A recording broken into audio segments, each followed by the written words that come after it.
Ladies and gentlemen, welcome to the main event. Let's go.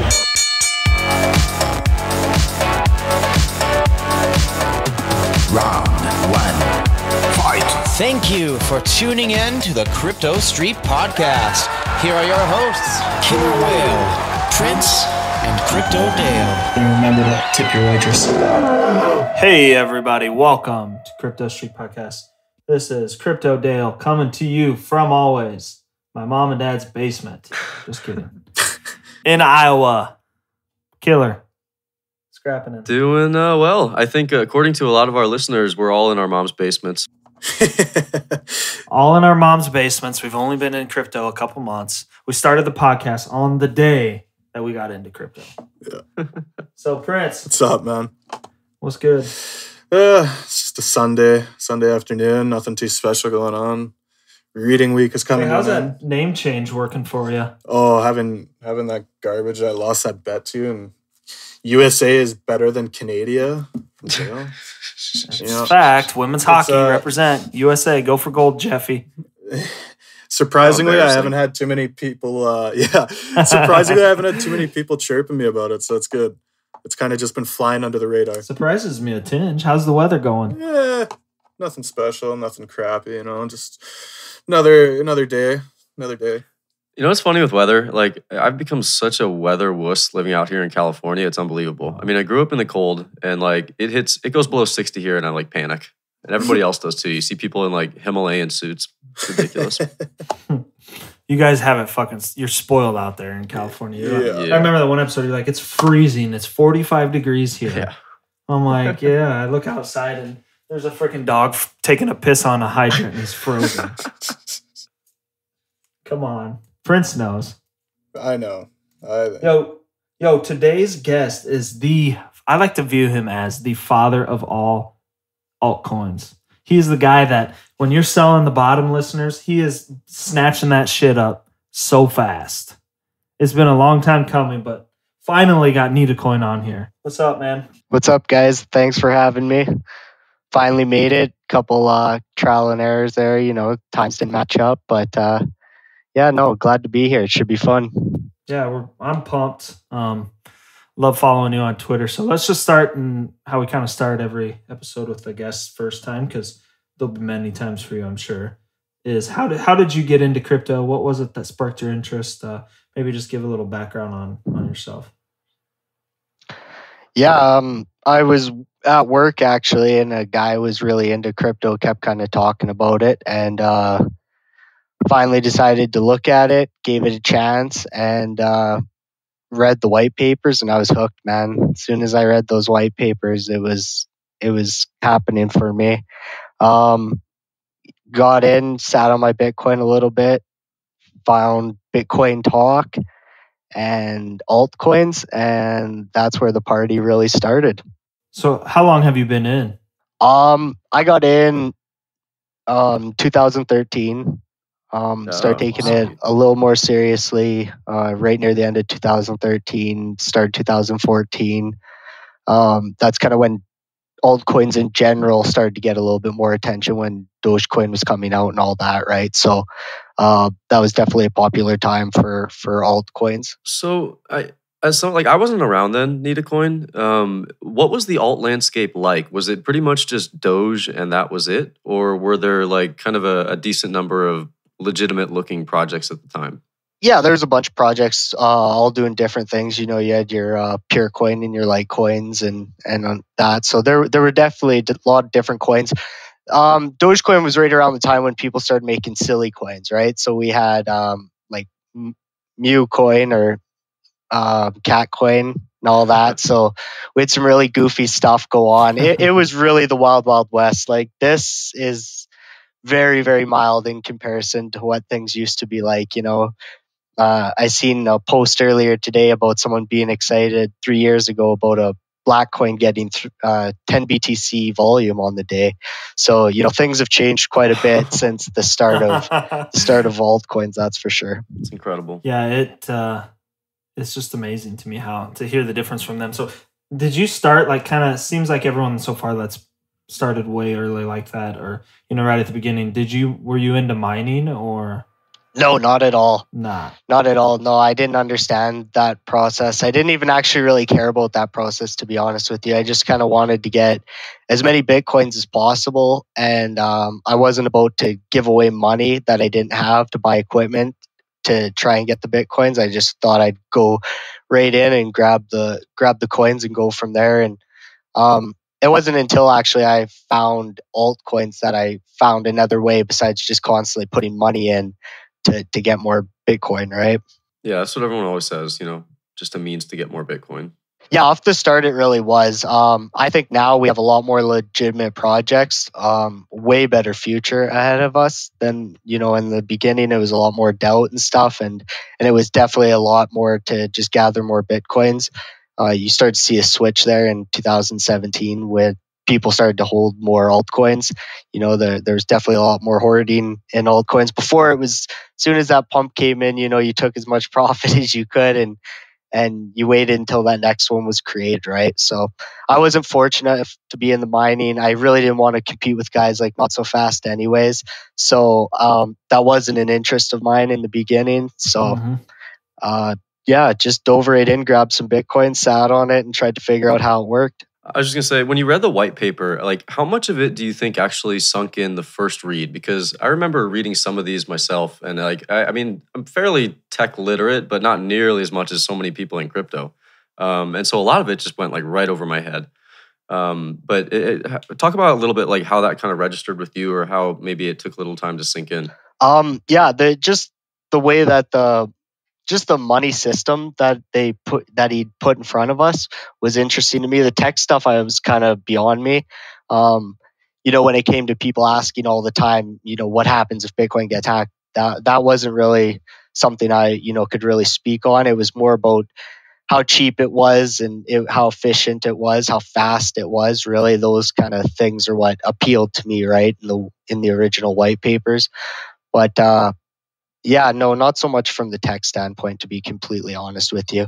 A global currency was obviously very interesting to me from a dynamic of eventually I kind of figured someone would want a world currency and it would benefit them, right? So Bitcoin was very fitting, and not knowing who it was, you could build up multiple conspiracies on top of who could have possibly created Bitcoin. And I think that's more so what fascinated me in the beginning. It's super interesting to me that that's one of the aspects of crypto that I like the most, is there are so many different factors into it, whether it be finance, economics, technology, computer programming, all these different aspects. I think there's enough, in there for almost everybody to have something where they read and they're like, oh, this is really cool. I want to explore more about this, or this resonates with me. I have experience with this, whether you have a background in one of those fields. And I think that's really one of the things that's going to make crypto really huge, is that kind of diverse nature of it, where it has something for everybody, or a lot of people at least. Yeah, that's actually my main reason for why I liked altcoins so much. Every time anyone would ask me about crypto, first thing I'd want to ask them is, what are you into, right? Because there's probably an altcoin for that, right? So that's kind of why altcoins interested me a lot more. Because even if you're not interested in some of the financial aspects of Bitcoin, or the tech aspects of Bitcoin, there's a lot of different coins. I know Geocoin was very interesting for a lot of people when they first started and stuff. Geocaching was pretty big or whatever. So introducing people to something like that was a lot easier, right? And just being able to have a discussion with people without just completely confusing them and losing their interest without 2 or 3 seconds, right? There's so many layers to it. Totally. It's like you can never learn everything. You can't even get close. So Needacoin, with, like I said in the beginning, in my opinion, you're kind of perceived as, the altcoin. I don't know if I want to say God, but I notice you always talk about altcoins and your love for them. How do you go about evaluating if you're going to pick up an altcoin, or what are some things that you look at when you're deciding if you're going to buy into one? Yeah, absolutely. Altcoin God is definitely way too courteous. That's way too much. But no, definitely going into a coin, I want to see who's behind it, right? I want to see their past experience. If they've built anything successful before, if they're kind of just new to the game. I do have a little bit of trouble with younger investors or developers, because I feel like they have a tendency they have to learn from their mistakes still. So that's usually something for me to stay away from. And then obviously market caps. Market caps are a huge influence on if I'm interested in investing in it. Like Ethereum Classic is a very good example of that. As much as I believe Ethereum Classic, has room to grow, and I'm holding a small position in it that I'm happy with holding on to. The rewards on it are very small based on where the market cap already sits. So I like something that has a little more room to grow with a little bit more potential. So trying to get in things before people do, make sure the project's solid, sound, they got a good roadmap, active devs, good community, little things like that, right? So When you open up a position, what's your typical time frame for holding the position when you go into it? oh man, that forever. Yeah. Yeah, I'm a bag holder. I'm probably one of the bigger bag holders for time wise, not size, but time wise in crypto.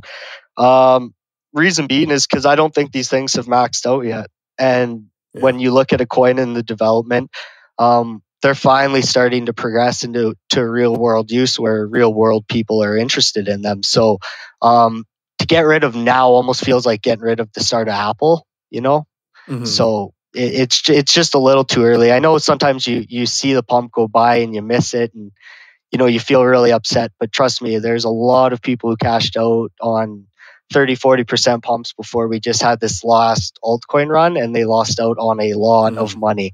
And basically, you doing nothing would have countered and made a lot more than they did in all their time spent trading, right? Yeah. I mean, if you look at, I harp on this all the time, but if you look at traditional equities, the vast majority of people lose money trading. So I think for most people, it's best to just accumulate, dollar cost average, keep it simple. Yep. So how do you approach, with risk wise, how do you approach your portfolio when you're trying to, manage your risk and, you're planning on holding these bags of coins for a long time? How do you approach that? Yeah, so I usually, I've kind of spoke about this on my Twitter quite a bit, but I like to break my bags down. I like 5 fills. So, if the markets are looking terribly, I'll spread it out to about 20%. Every time the price dips about 20%, I'll add on more. When times are better, I'll usually reduce that to about 10 to 15% to try and catch some of those dips. But I usually like about 5 fills, 0.2% per fill. You'll get 1%.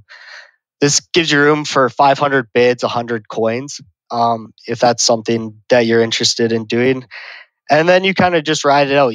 Like I said, there's nothing like a bag that is a 1% bag that turns into a 10%, And if the bag's just hanging around and you don't need money, I don't really feel like you need to sell that bag at the time. If you have another project that's low and you want to get involved in and you're sitting there on a 10x, yeah, okay, maybe you can relieve some of your bag, great, go spend it somewhere else. But until you have somewhere to put it, there's really no point on doing it. I like to say my Bitcoin's like minions. I send them out and they go work for me. And then they come back home. I like them to come back home safe and sound and bring a few more minions with them. So that's the way that I look at my altcoins and my crypto holdings in general. But definitely diversify your portfolio. I feel like there's too many things that have happened on things that are solid in crypto to rely on one or two things. Anything can happen. The space isn't 100% secure, right? So on that note, how many positions do you find you normally have in your portfolio? Like bags total? Yeah. Well, I breached 100. So whoa, over Jeez. That's a full-time job right there. Yeah. You and Natso have to have the highest bag counts, I guess, if you want to call Mocho it. too. Not that they're like underwater, but Macho just has a most two. positions. Yeah, there are some that are underwater. Like that's kind of part of the way that I play the game. If I lose 1% because a bag dies, that's fine. For my reward of it turning into a 10%, right? So that's kind of how I play the game, much like those guys, I imagine. USB drives on USB drives full of dead wallets that never amounted into anything, right? Yeah. So that's kind of comes with the way that I play the game. So I'm not too concerned with that. If you would have told me in 2014 I would be holding 100 different altcoins, I probably would have laughed at you. That was not realistic back then. Now I actually think there is well over 100 good projects in crypto. Do you think you need all of those though? Like, do you think you could consolidate them at all, or is that like, are there too special individually and uniquely? I don't want to consolidate them. I think that every project kind of based on who's in charge and the community behind it has a different outlook. You know, we used to say that with anonymous coins. I was a big fan of Dogecoin Dark, Vergecoin, as everybody here would call it. Anyways, I was a huge fan of that coin when it was when nobody was into it. You know, it was doing the anonymous features and it was pumping stuff out daily, and that's all people ever kept saying was, why do we need Dogecoin Dark when we have or Dashcoin, right? And now look at how many anonymous coins there are, right? So it goes with your style and your preference, right? Maybe you like one dev more than the other. You'd rather be in business with someone else. I always say that, why do we have two grocery stores, right? You know, like they do the exact same thing, basically the exact same price, right? But so that's kind of how I look at altcoins. Yeah, we were talking about this with privacy coins prior to starting the recording of this podcast, where it's a really big addressable market. I mean, if you look at privacy coins, that's probably minimum maybe like a 10 to 15 trillion dollar market. And you look at something like Monero, which is arguably the leader in privacy, and it has a market cap of what, 3 billion in a 10 trillion like minimum potential market. So there's room for a lot of these really good projects. I think longer term, you might see it consolidate at the top, largely like you do with companies, where there are only so many Walmarts, Targets, and Amazons of the retail world, for example. One thing I would just add on what you just said, though, is with Monero and stuff is there's definitely room to grow in the industry, but I don't think you should look at it definitely as there's room for Monero to grow as much as Monero is setting the bar for other anonymous coins, and they have room to grow, right?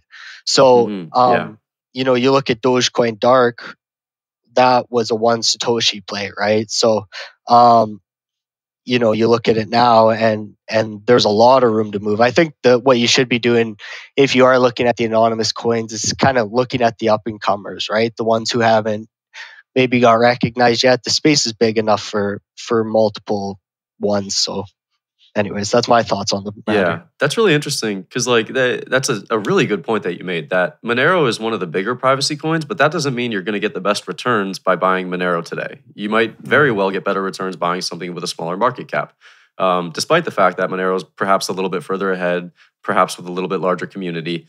But investing is a different game. Needacoin, let's touch on, I feel one of the things that's really hot in the market now is airdrops.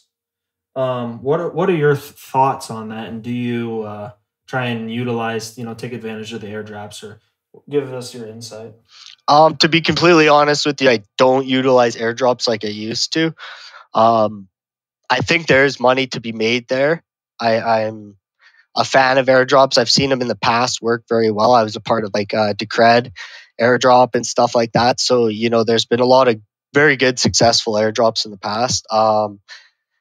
If you have time and you're savvy enough to get involved and find them all out, I think there's money to be made. And whenever there's free coins, as long as it's safe to do so, I'd recommend trying to get some. But I don't really scan them out anymore, to be honest with you. Yeah, I love the idea of airdrops if it's something I already have and like, but to play the game of hopping from one coin to another to capture all these airdrops, like falling ceiling tiles or something, is it just crazy to me. I think it's so much work. I think it's so much effort, and I'm not even sure you'd come out on top. If you really break it down and see how much you would have gotten by staying in a coin perhaps that you liked more, rather than the one that's just getting an airdrop. I mean, maybe you do get more. I don't know. But it just seems like a lot of work. And I'd have to be pretty sure that there was a lot of extra alpha or return added from it. Well, some airdrops, though, don't require you to put in anything, right? So if you're not putting anything in, like Decred, that was just free money, right? You just receive those coins for having a wallet. So that's a little bit different.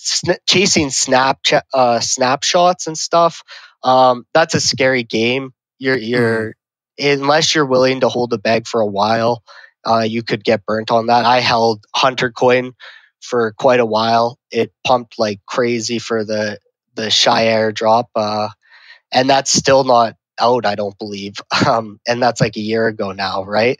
So depending on how you play the game, and Hunters come down dramatically, and there's no chance that you'll make your money up in the free coins. So those are always scary to play.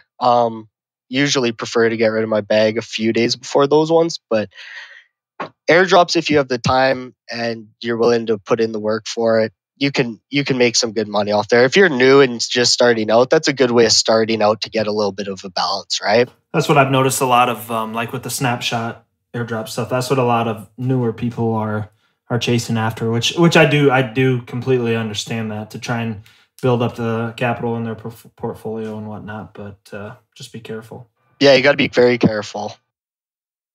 It's kind of like a dividend, right? Anything asking for info too, you should always be leery of that. I was just going to say that. Yeah, I think almost as a new person, maybe you want to be able, I mean, definitely get the free money from airdrops, but also be really wary of which ones you trust and which ones you give any kind of private information to. Because like we talk about all the time, this is still a space that has a lot of scams. I mean, it's getting more regulated, but these things, I mean, regulation takes years and, 5 and 10 and 15 years. So government moves slowly. It's funny because like they're trying to protect the end investor, but that's also kind of one of the things that people like about crypto is it's not really regulatable. You can't really regulate it that well. So interesting to see that balance. I think like one kind of good example of this, and there's probably still a bunch of people who are participating in it, but there was a ICO that I was looking at, is XM Chain. And now lately we've seen the ICO landscape change dramatically and very quickly. And we're seeing more and more of these ICOs that were planning to do a public crowd sale just change it to being only a private sale, or they'll just do these airdrops. And so I was whitelisted with XM Chain, and then they pretty much the day it was supposed to start or something, they announced it's just going to be airdrop. And I'm like, oh, everybody else is kind of choked. And then they're like, well, whatever, I'll take my free tokens, it doesn't mean anything. And they're like, oh, no, you don't just get the airdrop. You still have to do KYC to even get this airdrop. It was like, are you serious right now? It just gave me such a bad taste. I was like, no, thank you. Yeah, it's like, I mean, it goes hand in hand with how paranoid people are in crypto. But the thing is, it's for good reason, too. You see people get hacked all the time. I think to new people to the space, these kind of measures and how apprehensive some people are to reveal information seems kind of nutty. But after at least when I first got involved, I'm like, really? Like, is it that big a deal? But like, as you spend more time in this space, you really have to be cautious of that stuff. Mm-hmm. We talked about in our very first podcast the importance of OPSEC and securing your assets and securing your accounts in general. And it remains even more true to this day because there are constantly new people coming in looking to capitalize and get a little piece of this big money pie that is crypto. So look out, be wary. And it's, just do your due diligence on things. I think I saw somewhere that scammers in the last year in 2017 got somewhere around $600 million worth of Bitcoins or, whatever, all coins. Doesn't surprise me, yeah. So, and a heads up too, if you see people, it happened to me. I know it's happened to Bully too, and a lot of other people. If someone is... if you see someone with any amount of followers, I guess not just necessarily a large amount, but if they're telling you to send them, 0.02 Ethereum and in turn they'll send you 20 Ethereum back, like that's totally fake, okay? I don't feel I shouldn't have to say this because it's pretty obvious, but just kind of be leery of that. We need a reminder. Yeah, no one's going to send you. Yeah, and oftentimes... Yeah, they change like one letter of the name or like something like making an I to like a lowercase L, So you really got to keep an eye. And they'll buy followers to get to the same number that the real account has to like completely copy the bio, the whole 9 yards. I almost got taken by an Eric Voorhees account who DM'd me, and it was like so stupid. And the thing is, like looking back, it was like the offer that this fake account gave me was like so ridiculous. I think it was literally just like tweet about it. It was something like kind of doubling your money, but like it still almost got, maybe I'm just an idiot, but it's very possible to get fooled by this stuff. And it only takes one lapse in judgment, to lose a significant amount of money. Absolutely. It's, another thing to address on the whole security thing. We just seen, I guess, crypto Twitter just saw another kind of a high profile attack in a sense on an individual. So one thing, you always kind of got to be wary. Don't use 2FA that is tied to your phone number. Use the authenticator app, or you know what I mean. Just try to avoid using 2FA that is linked to your phone number. Yeah. It just leaves you open to a lot of gaps and flaws within your own personal security. So that's a really big one, because you can almost like open up more information. Like, you think you're doing yourself a service by enabling 2FA, but by linking it to your phone number, you might be exposing more information, or you might be less safe than you would have been just having a really good password, Yeah. So it's very counterintuitive, but these are the intricacies of this stuff where there is quite a learning curve. How did you rock with that, Needacoin? Like, how did you, when you first get into the space? Because I know, like myself, I first got into the space back in like 2016, and I didn't have a freaking clue about any of this stuff, let alone like personal security. Like, why don't you go over a little bit maybe of your ride through that? Yeah, actually, when I started, I just picked a funny name because I noticed that's what people did in crypto. So I was broke, and I was like, yeah, I need a coin. And I went with it, So yeah, there wasn't much thought process in that factor. That didn't factor my decision at all.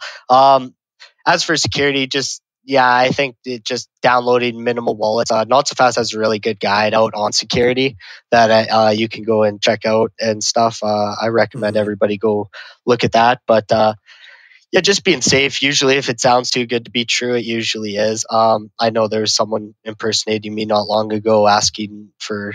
They actually were going for BTC. They're trying to get a little bit more out of people. But yeah, no, I don't ask for BTC on my account, so don't ever send me any money ever. How long did it take for you to get a hardware wallet? Because that's one of the things for me that I put off for so long, thinking it would just be a nightmare to set up. But it really is so easy and simple, and it makes so much sense. I don't really remember exactly when I got one, but I didn't trust exchanges from the start. I came in right around the time of Mt. Gox, so that just everything about that just left me uneasy. And I went through MintPal and Cryptsy and Crypto Rush and every other exchange you could possibly think of that has failed from this far. So to leave things on exchanges seemed kind of foolish to me. I did a lot of printing off USBs and stuff in the beginning, and I don't know, but I definitely I recommend getting yourself a ledger or a treasure. It's good to keep yourself safe. Let's say there's like somebody new coming to crypto, and you had to give them maybe 2 really important pieces of advice. What do you think you would nail down in terms of those 2 pieces? I would say patience. Patience is absolutely key in this space. I actually worked with the guy. Here's a funny story. So I worked with a guy, and we got into crypto right around the exact same time, and we had to go do a bunch of work, and someone was looking at their phone, and they go, Bitcoin crashed, and the price cut about in half while I was working in that 10 minutes that I had left. And he panicked, ran over to his phone, and he sold all his Bitcoins. And I finished up working and walked back over, and the price was right back where it was. It was 10 minutes, and he had lost half of his money. And he did that to himself a few times over. And I learned right off the start, like, this is gonna test your patience, right? So you have to kind of remember, I think, why you got into this space originally, right? And if you actually believed in the long term of crypto, these day-to-day things really shouldn't bother you too much, right? Like, if you're in this space long enough, you will hear a lot of things said. And on a day-to-day, if you were to focus in on every single one of those, you'd drive yourself nuts. So patience, I would say. And then just risk management in general. Like I said before, I don't think that coming into the space and relying on 2 or 3 coins is definitely the smartest way. A lot of things have gone wrong. We've seen crazier things happen than a couple top coins fall off. So I think diversifying yourself with proper risk management, just kind of knowing yourself, knowing your own goals, right? Because not everybody's goals are the exact same. I know people that do this for a hobby that would not have the same goals as someone who's working full time every day at this, right? So I think another part of diversification too is not just diversifying the coins you have, but try to diversify your revenue streams as well. And that's something we've kind of been talking about internally, and I've been thinking about a lot here. Is other ways we can kind of, instead of just holding coins, whether it be masternodes or mining. I mean, there are so many different ways you can make money in this space. So kind of diversify your bets in that sense too, not just your portfolio, I would say. Yeah, I absolutely love staking and masternodes. I've been a huge fan of that forever. I back when I was staking, you'd be excited if 5 people were connected on the wallet. Nobody staked. It was the most hated thing out there. I think for a bit. Loops made a big hate on for staking back in the day, and he called us all staking ass bitches and came at us about it and stuff. So it definitely was not popular in the beginning. It took time for that to grow. But I think once you get into that revenue stream and you start to see the potential of compound interest, right? You'll change your opinion and you might look at your project a little differently. You find yourself wanting to be more helpful as a community member to a community that can give you passive income than just a couple guys on top who are making a big buck. Do you have any favorites within that kind of staking or masternode space? Oh man, I don't like to talk about my stakes because that's a sensitive subject. Well, the thing is you don't shit where you eat, right? Yeah. So if I mention that someone wants to pump it up, they move the price up a little bit. A bunch of people drop off, and it hurts a revenue stream. One coin I have, I'll share this one just to be open, is I've been staking the beans forever, Bitbean. It was way overlooked. Nobody really gave 2 shits about this coin for a long time, and it's been great passive income for quite a long time now. As for masternode coins, I don't know if I want to give one.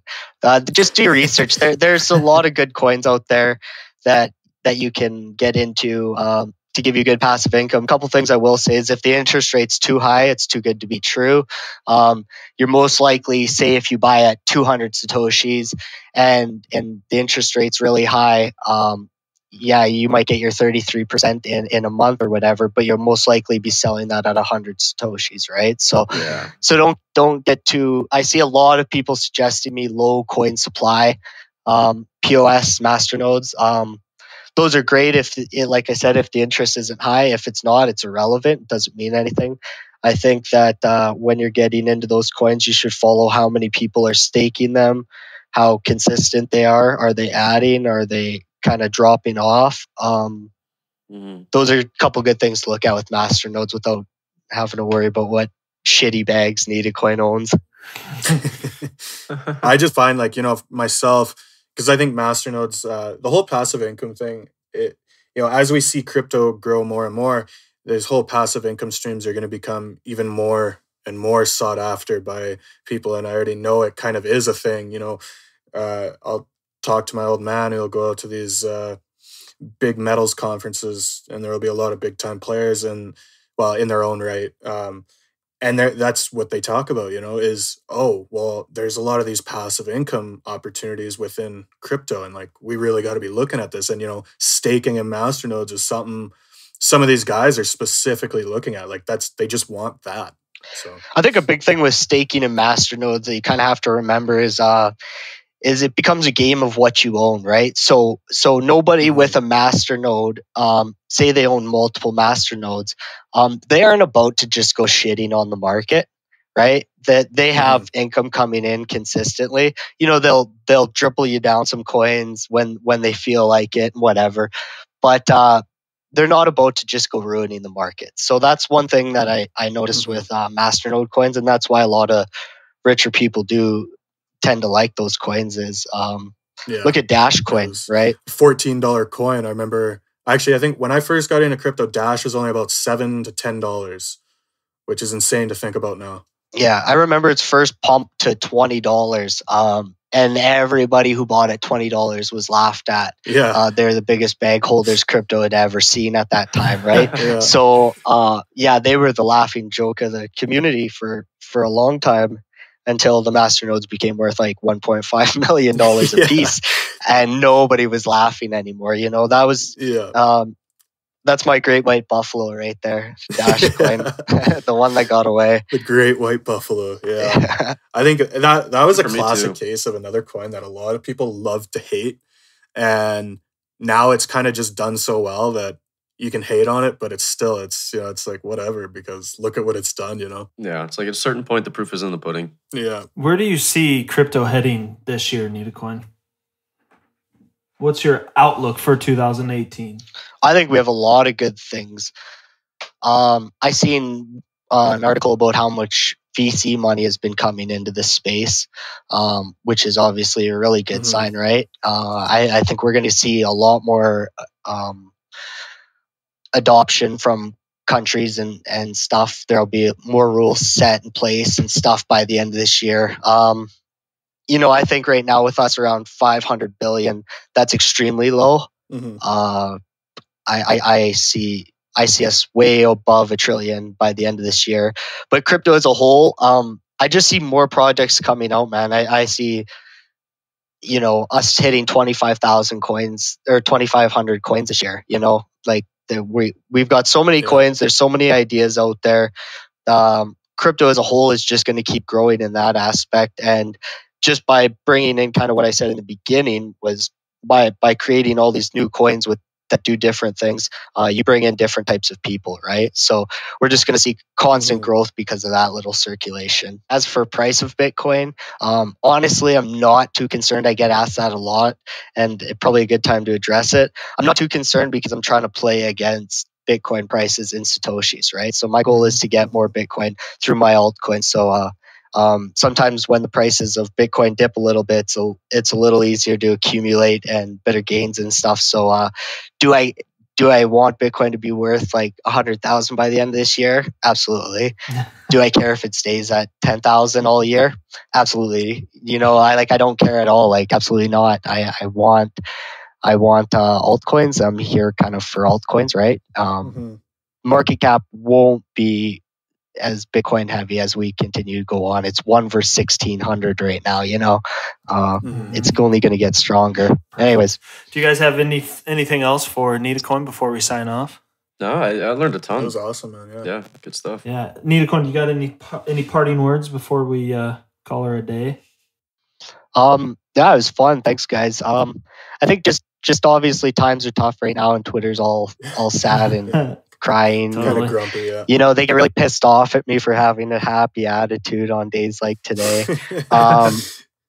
But I think we were talking about that. Twitter's been so depressing. Yeah, they're brutal lately. I don't know why. If you're only here for the money and your only focus is to get rich quick, you were here for the wrong reasons in the beginning, and you're probably not going to see the success as some of these other people are going to see. I think it's best to kind of get to know projects, get to know what you feel comfortable holding. I always like to say to people, it's a lot easier to hold a panic dump if you really love the project than it is if it's a coin you just bought because it was cheap or because someone else told you or whatever, right? So just remember kind of, the long term. Crypto's a long term gain. Don't waste your time with the short term. Lock in some solid projects that you actually believe in and, become a community bag holder. The number one thing I got from that was do your own damn research. Yeah. Yeah, I think it's key to do your own research. I'll talk with, some of the bigger guys about coins that they like. And, we don't even like the same coins, right? And I think everybody should be like that. I don't think you should like something just because someone else does. Just because Barry has shill power, do you need to like Zeke or Ethereum Classic, right?